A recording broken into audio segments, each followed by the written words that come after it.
In the scriptures, the mountains have a significant position of understanding. In the mountains, the high mountains especially, we remember that Moses climbed Mount Sinai to get the commandments. Elijah and the prophets go up to the mountain to get illumination. And we always have great spiritual experiences ourselves when we're in the high places. If anybody watched the moon from a high spot last night, great stuff out there. But it's one of those connecting points. And they always say that as humans ascend, that's going up, God descends, and especially if there's a cloud, the scriptures talk about, contact is made of the transcendent and the humankind.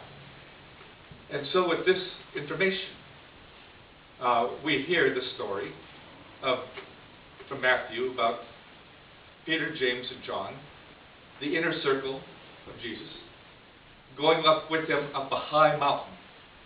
So we can anticipate something's happening. They're ascending. Remember, they're ascending. And what takes place? Christ gives them an interior revelation of his identity. They always say that in the scriptures that God lives in unapproachable light.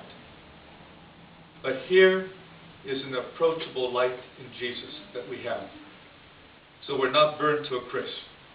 We're invited to be in the light. And the presentation of the Christ, by the way, is kind of fascinating. It is a revelation not just of identity, but pretty much of his own mission. And we kind of watch what happens. Why Elijah and why Moses? Moses, the lawgiver. Elijah, the prophet. Again, mountain men. People of the mountain, on top of the mountains. And they were always people who brought information to the community on how best to live and how to be a human being. So we have this epiphany of these three working together. What happens to the disciples? The very first thing, they get nervous.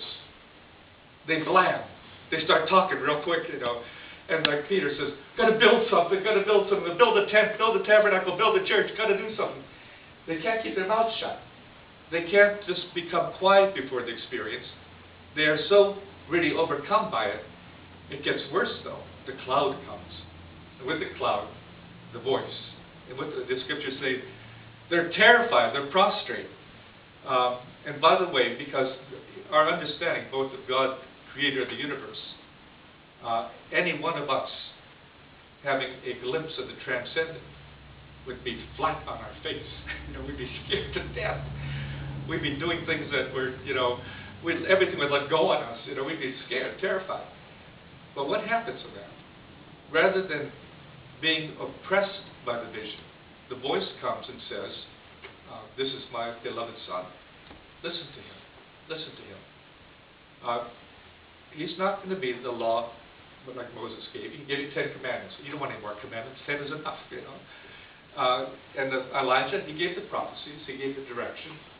The important thing here is he says, here's my beloved son.